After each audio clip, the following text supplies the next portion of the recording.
A trade raid, a hidden chef, the Rock's coastal discovery.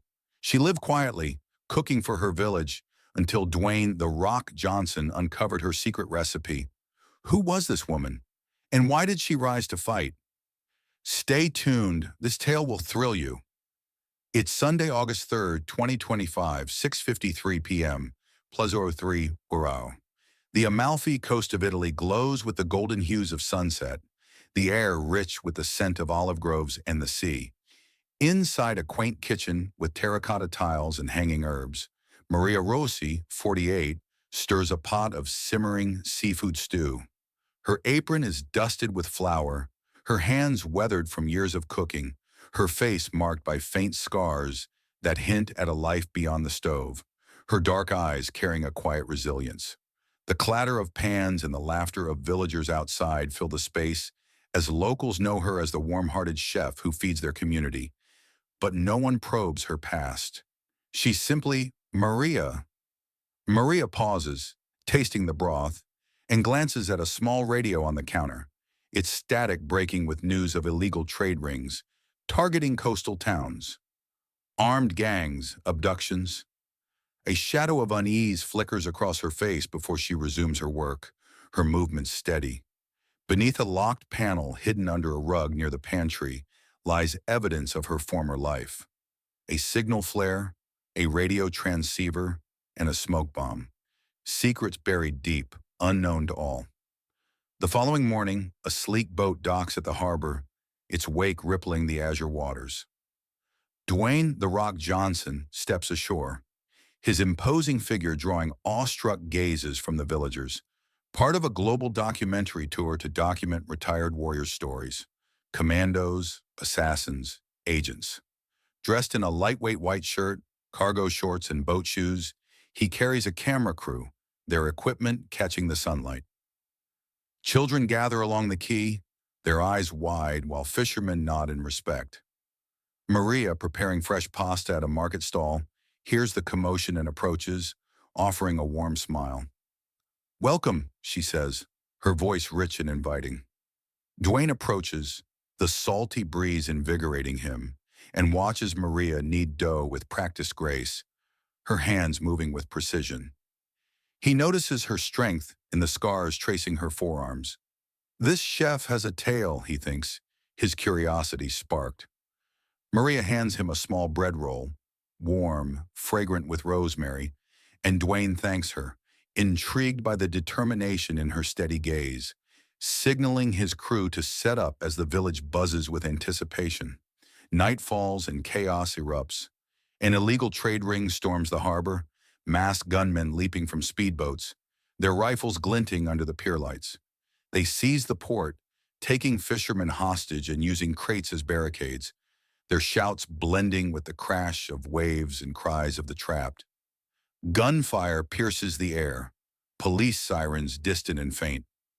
Maria, finishing a late dinner prep at home, hears the disturbance and peers out. A trader bursts in, aiming a shotgun, demanding she stay silent or die. Maria reacts with surprising agility. Grabbing a rolling pin, she swings it at the thug's wrist, the shotgun clattering to the floor. As more traders advance, she moves to the rug, unlocking the panel with a steady hand to reveal a signal flare, a radio transceiver, and a smoke bomb, tools from her covert days. Arming herself, she springs into action, firing the flare to light the sky and alert help, broadcasting a coded call via the transceiver, and deploying the smoke bomb to shroud the port in a thick haze. She pulls a hostage to safety behind a fishing boat, her breath ragged, adrenaline surging. Dwayne, observing from a cliffside with his crew, mutters, "This woman's a warrior," his admiration growing as he prepares to join the fray. With police reinforcements arriving to subdue the traders, the harbor is secured and the village begins to recover. Dwayne enters Maria's kitchen, finding her chopping vegetables, her hands steady despite the tension in her posture. He sets his camera aside, leaning against the counter with a warm smile. "Maria," he says, "that wasn't just cooking skill. What's with those devices?" Maria freezes, her eyes dropping to the transceiver still on the table, its antenna bent. "Old memories," she murmurs, her voice tight. But Dwayne presses gently. Come on, those scars, that fight. There's a story. Let me hear it. Maria exhales deeply, the weight of her past rising to the surface. She sets the knife down and meets Dwayne's gaze. During a conflict, she begins, her voice low and halting. I was a logistics coordinator, managing covert supply lines. A mission failed. My team was ambushed because I misjudged the route. I've carried that guilt ever since. Dwayne listens intently, noting the pain etched into Maria's features, the culinary skill masking her shame, and a plan begins to form to help her find redemption. Maria's confession lingers with Dwayne over the next few days. He returns to her kitchen with a bottle of olive oil, finding her baking bread in the early morning light, the harbor's echoes still fresh. Maria, he says, setting the oil down, you saved lives that night. Why keep it buried? Maria pauses, her hands stilling on the dough, and turns to face him. Because every recipe, she replies, her voice cracking, reminds me of their faces, my team, lost because I failed. Guilt keeps me cooking, not fighting. Dwayne nods, his expression empathetic and resolute. Maybe this village needs that fight now. You can protect them, turn that guilt into flavor. Maria looks away, her skepticism evident, but Dwayne's words spark a glimmer of hope.